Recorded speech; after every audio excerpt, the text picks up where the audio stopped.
Sir আমরা জানি আপনি যখন এসেছিলেন আমাদের কাছে একদম টোটালি হুইল চেয়ারে করে এসেছেন। জি আমি হুইল চেয়ারে আসছি। আর সেই মানুষটা আজকে সম্পূর্ণ নিজের পায়ে দাঁড়িয়ে আছে এবং আমার পাশে যে দীর্ঘ সময় দাঁড়িয়ে কথা বলছেন এটা তো আগে সম্ভব ছিল না। না আমি দাঁড়াইতেই পারতাম না।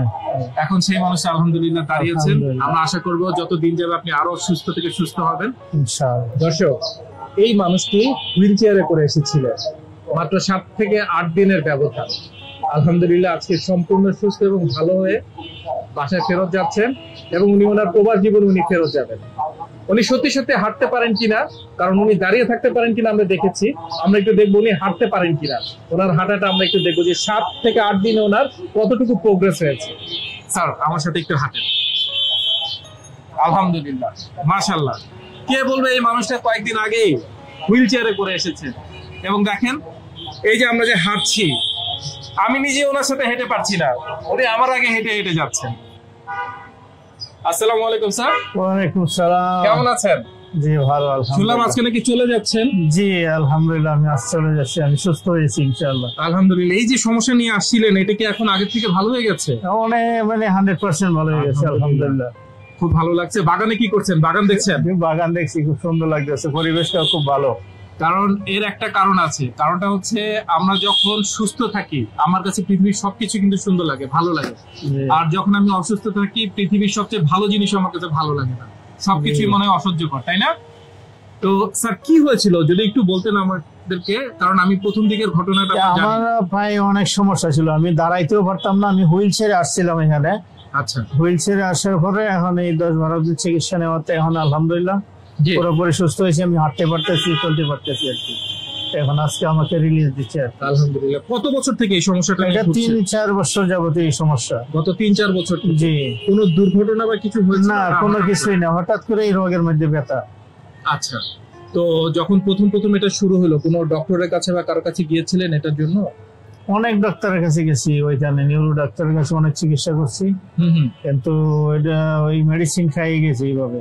আচ্ছা। কোনো মানে হয় নাই, কোনো হয় নাই। মানে তার মানে আপনার এই ব্যথা নিয়ে তো আপনি নামাজ পড়া, অনেক কষ্ট, অনেক সিঁড়িতে বাওয়া বা আপনার সিঁড়িতে ওঠা নামা অনেক কষ্ট হচ্ছে, কোনো কিছু ঠিক মতো, এবং উঁচু নিচু রাস্তাটাও খুব কষ্ট হচ্ছে, অনেক কষ্ট, মসজিদে যাওয়া আসা অনেক কষ্ট, মানে পুরো জীবনটা একদম গৃহবন্দীর মতো হয়ে গেছে। জি অনেক কষ্ট হচ্ছে। তো স্যারের সন্ধান পেলেন কিভাবে যে আমাদের এখানে? আমার কলিগ ছিল, আমার কলিগ ওই স্যারের বাড়ি আবার আমার ওই কলিগের এলাকায়। আচ্ছা। তো পরে ওই স্যারের অ্যাড্রেস দিল আর কি।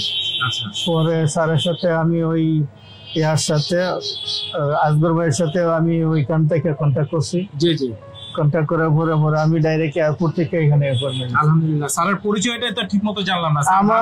আমার নাম হইলো হুমায়ুন কবির খান। আচ্ছা। আমার গ্রামের বাড়ি হইলো কঠিয়াদি, আর আমি শহরে বাসা করছি কিশোরগঞ্জে করে। দেশের বাইরে ছিলেন? আমি দেশের বাইরে আছি, আমি এখন যাবো আবার আবুধাবিতে আছি। কত বছর হবে? আমি 25 বছর। আলহামদুলিল্লাহ। জীবনের অনেকটা সময় ওখানে কাটিয়েছে প্রবাসে। জি। তো আজকে আলহামদুলিল্লাহ ভালো আছেন, সুস্থ আছেন? আলহামদুলিল্লাহ। কেমন লাগছে দীর্ঘদিন? অনেক ভালো লাগতেছে আলহামদুলিল্লাহ। আবুধাবিতে তার মানে আপনি দীর্ঘ একটা সময় জীবনে কাটিয়েছেন প্রবাস জীবনে, এবং দেশের জন্য যে আমাদের সবচেয়ে দামি যে রেমিটেন্স সেটার যোগান দিয়েছেন। তো পরিবার পরিজন থেকে এত দূরে কষ্ট হয় না? আলহামদুলিল্লাহ আছি, আল্লাহ আছে ভালো আলহামদুলিল্লাহ। তারপরে সেখানে যখন অসুস্থ হয়ে যান তখন তো অবশ্যই খারাপ এবং কষ্ট লাগে, অনেক কষ্ট লাগে, কারণ দেখাশোনারও মানুষ নাই ওখানে ঠিক মতো। তো স্যার আমরা জানি আপনি যখন এসেছিলেন আমাদের কাছে একদম টোটালি হুইল চেয়ারে করে এসেছেন। জি আমি হুইল চেয়ারে আসছি। আর সেই মানুষটা আজকে সম্পূর্ণ নিজের পায়ে দাঁড়িয়ে আছে এবং আমার পাশে যে দীর্ঘ সময় দাঁড়িয়ে কথা বলছেন এটা তো আগে সম্ভব ছিল না। আমি দাঁড়াইতেই পারতাম না, এখন সেই মানুষটা আলহামদুলিল্লাহ দাঁড়িয়েছেন। আমরা আশা করব যত দিন যাবে আপনি আরো সুস্থ থেকে সুস্থ হবেন ইনশাআল্লাহ। আমাদের দেশে এরকম অসংখ্য মানুষ আছে যাদের জন্য আপনি কি কিছু বলবেন যারা এরকম অসুস্থ আছেন? আমি সবাইকে এই অনুরোধই করবো যেন এই ধরনের যে কোনো রোগী আমার মতো সবাই যেন এই হসপিটালে স্যারের কাছে চিকিৎসা নেয়, কারণ এখানে ট্রিটমেন্ট খুবই ভালো, খুবই উন্নত মানের এবং খুবই কেয়ার করে সবাই কেয়ারের সহিত দেখে রোগী, এবং চিকিৎসা ব্যবস্থা সব দিক দিয়ে ভালো। ওকে, অসংখ্য ধন্যবাদ। দর্শক এই মানুষটি হুইল চেয়ারে করে এসেছিলেন মাত্র 7 থেকে 8 দিনের ব্যবধান। আলহামদুলিল্লাহ আজকে সম্পূর্ণ সুস্থ এবং ভালো হয়ে বাসায় ফেরত যাচ্ছেন এবং উনি ওনার প্রবাস জীবন উনি ফেরত যাবেন। উনি সত্যি সত্যি হাঁটতে পারেন কিনা, কারণ উনি দাঁড়িয়ে থাকতে পারেন কিনা আমরা দেখেছি। আমরা একটু দেখবো উনি হাঁটতে পারেন কিনা, ওনার হাঁটাটা আমরা একটু দেখবো যে 7 থেকে 8 দিনে ওনার কতটুকু প্রোগ্রেস হয়েছে। স্যার আমার সাথে একটু হাঁটেন। আলহামদুলিল্লাহ, মাশাআল্লাহ। কে বলবে এই মানুষটা কয়েকদিন আগেই হুইল চেয়ারে করে এসেছে। এবং দেখেন এই যে আমরা যে হাঁটছি, আমি নিজে ওনার সাথে হেঁটে পারছি না, উনি আমার আগে হেঁটে হেঁটে যাচ্ছেন। স্যার কেমন লাগছে? আলহামদুলিল্লাহ। সুস্থতা আল্লাহর অনেক বড় একটা নিয়ামত, আল্লাহ সবাইকে সুস্থতা দান করুন। আলহামদুলিল্লাহ, আমরা সেটাই আশা করি। দর্শক ভালো থাকবেন, সুস্থ থাকবেন, এবং আপনাকে অসংখ্য ধন্যবাদ স্যার। আসসালামু আলাইকুম। সবাইকে ধন্যবাদ। আলহামদুলিল্লাহ। আলহামদুলিল্লাহ। ওয়া আলাইকুম আসসালাম ওয়া রাহমাতুল্লাহ। খুব ভালো লাগলো। ডিপিআরস লিমিটেড, আস্থা, বিশ্বাস ও নির্ভরতায় অবিচল।